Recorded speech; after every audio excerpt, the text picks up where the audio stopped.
All right, everybody, we are back from break. We have a special guest, a good friend of mine, an old teammate, Andrew Van Ginkel. Hey. You are a show favorite. You're my favorite. You're G's favorite. G's been repping you since day one, bro. Oh, man, I appreciate you taking the time coming on. We love you here. We want to make you so famous because not because of how good you are, but the person you are too. Everybody needs to know who Andrew Van Ginkel is. How do you feel, Andrew? Thank you for taking the time coming on. No, thank you guys. Obviously I respect both of you guys, and just to be on the show, to have you guys, bring this platform to me and allow me to come on and talk football and talk about life. I'm very appreciative of that. Let's go. All right. Hey, first question. I'm going to jump. Sorry, G. I'm going to jump with the first question. Hey, listen, I'm a fan out, so I'm going to let you do it because I'm just going to be a fan. I'm going to let you do your thing. I've been waiting to ask this one for a while. Is the call still Hawk? Yes. All right. Good. All right, good. But no, I just wanted to talk that I knew that would make you laugh. But what I wanted to talk to you about is just your ability to make plays where you're either reading routes, you're dissecting, your IQ ability is very, very high, doesn't get talked about enough. Can you just go over your 2 interceptions that you had and what you saw? The first one came back, I believe, on week 1, where you read a screenplay. Was that film study or was that just in the moment? Yeah. That one was kind of predictable. They kind of lined it up 4 guys out wide, and then before the play, Daniel Jones is shifting them back in a little bit. So I knew something was up. Then Daniel Jones predictable. Surprise. And then they motioned a 4th guy over there into that bundle or that box. So you could see me on film. I could start widening out, kind of anticipating it. And, I wasn't the only one. We had like 4 or 5 teammates that were expecting that. And love that. But you jumped it. You got it and score. That's all that matters. And then the second one, which was on the form of what we discussed, my question is it's part of your responsibility to pop out. What did you see from Aaron in film study? Did he throw like the quick throws to the slants and you just were able to read his eyes and pick it and then, do your thing and look like a running back, get to the end zone as fast as possible? But go us through that one too. Yeah. Aaron obviously likes to get the ball out fast. He's trying to sling it to the sideline, sling it kind of in the middle of the field. And, that's just kind of the hot area of the field. That's where everybody tries to attack. And it's just one of those things. You got to get to that open space to kind of help the DBs out. So, they can play outside leverage and, it just allows them to play faster. So just popping into that space, take it away. And, Harrison Smith had a great block. He doesn't block the running. Harry. So props to him, man. Yeah, let's go. All right. And the last thing, it was your bye week that last week. What did we do? Ooh, me and my wife and 2 kids, we went up north, rented an ATV, a side-by-side, and enjoyed some trails. Then we went to a water park. Basically just swam our lives away. Fire. Two little boys are fish. They just swim. Love that. Awesome. Go ahead, G. Hey, Gink. All right, you good? Killer. Because when I go. Yeah, go ahead. When I go. Go ahead. All right, Gink. Hey, all right. Here we go. Let me give you a quick rundown. So I watch the TV, right? And I see a guy get a sack on the quarterback. And they like, Andrew Van Ginkel. And I said, who? What they said his name was? So I rewind and said, Van Ginkel. I immediately tweeted. I can't remember the tweet, but it was something to the extent of, why is this guy not famous? There's a person walking around the NFL who can ball, and his last name is Van Ginkel. Are we kidding right now? And from that day forth, I've been on the Make Van Ginkel Famous campaign, man. Not only because you're a baller, you want your name. Two, you a baller, but then finding out you a family man, just a great dude, Killer. He speaks so highly of you, man. I know Killer is. I know you got a lot of fans out there, but this guy right here, right next that's to number your one, wife, next to your wife and those beautiful boys, this guy right here. I've been trying to push, make Gink famous. We need you to be famous, man. And then you just make such instinctual plays. But football-wise, Brian Flores is a mad scientist. The things we're seeing him do right now on the field is freaking incredible, man. Putting 11 men on the line of scrimmage is like, who? I'm sitting here watching this and I'm like, what is this man doing? But then y'all have such a defense where Killer, he broke it down for me to where I could understand it more. Y'all just got ballers, man. Guys who can just play the game, man. What has it been like being in that defense, one, and just being around this group? You guys, for lack of better words, have taken the league by storm.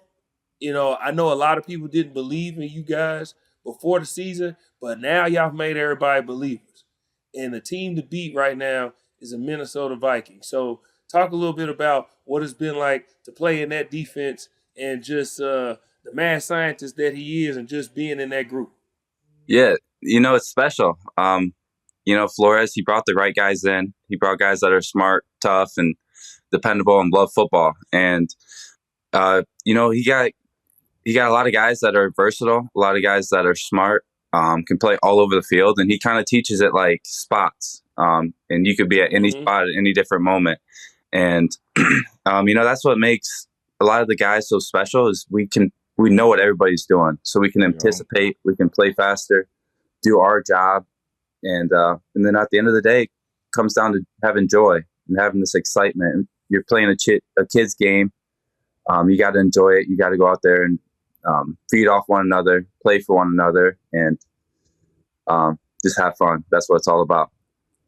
And it's incredible to watch. That's how you guys look. You guys look like you're having fun. And Killer also broke this down to me about I asked him to break down having you hear about San Fran being a positionless offense. You guys play a positionless defense, and that's hell to deal with for any offense. Now, this is another fan question. This is just me being a fan. My favorite player is Aaron Rodgers, and I got a sack on Aaron Rodgers. I don't know how you feel about Aaron Rodgers, but he is one of those guys in NFL history getting a pick six off A-Rod. It had to feel away. It had to feel away. Did you keep the ball? It had to feel a pick six on A-Rod. It had to feel away. Yeah. I know you probably thought like, hey, can you sign this after? I ain't gonna lie. You see how I'm up here acting? I'm a fan. I'd be like, hey, Ron, cool. Come on, man. I know you mad, but come on, man. Let me get that. Yeah. That would be something, but, I'm not that type of guy. I don't like to play or do all that I am. stuff. I'm that guy. I'm sorry. That you mentioned that, though. Guy. Brandon Marshall was in there and at my press conference afterwards, he was like, you need to show some excitement, some joy. Like, you just picked off Aaron Rodgers. And I'm like, that's kind of crazy. Like, it's just, it didn't hit me. Just kind of like another play. Yeah. You should have told him, hey, B. Marsh, relax. I'm the Gink. I don't need to show excitement. I'm the Gink. But Gink, what you mean? Gink, I want to ask you another question because you suffered a tough injury late last year that I don't know how many people know. And you recovered all off season, right? You did a lot of work behind the scenes. Am I right?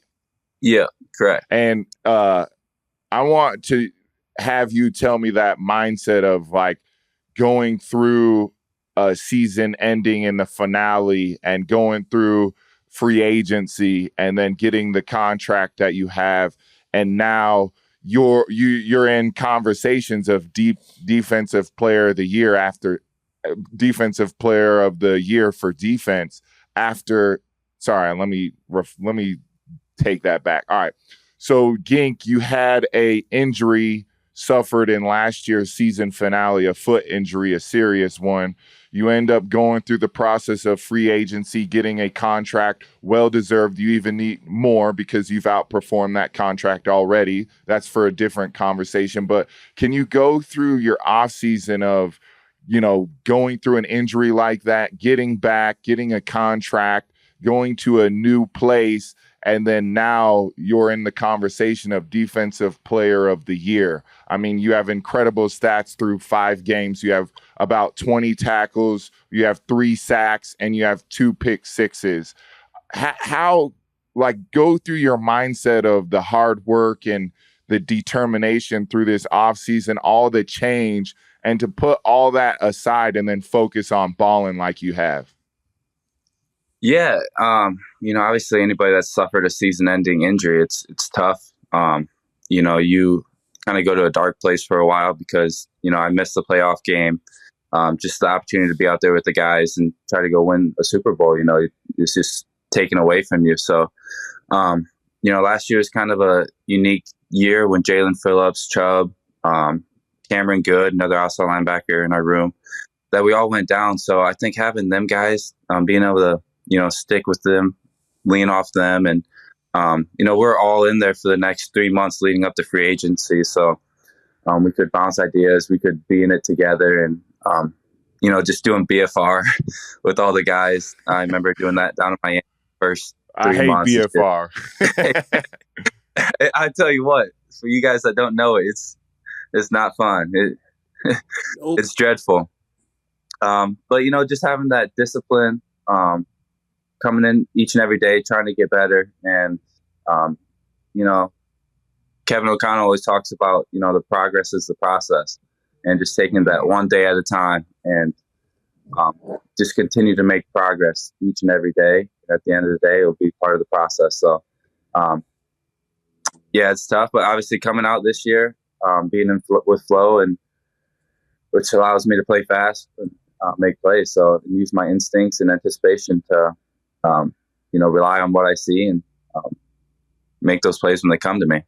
Yeah. Did you do anything differently, knowing that you were going back to a Brian Flores defense? Because last year they had you playing off the ball and on the ball, to where this year now you're more on the ball, but you're dropping a little bit, but you're more focused on the ball work. Was there anything different to be like, hey, forget off the ball, drop in, I'm going to focus strictly on pass rush now?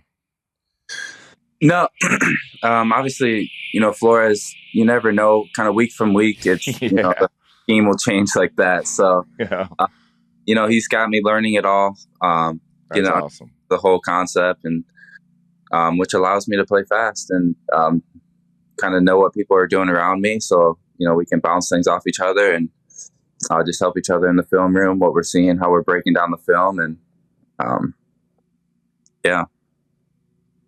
Awesome. Hey, Gink, I just want to say it's been great having you. Yeah, thank you. I don't wish for much in football seasons as a TV analyst or analyst of the game. I don't ask for much, but I did want this. And I thank you for obliging. You have made a big kid very happy. I'm a big fan of the Gink, and I'm glad that you came on, man. I'm glad that everybody got to see you're more than just a football player. You're a great person, great man, and I wish you all the best.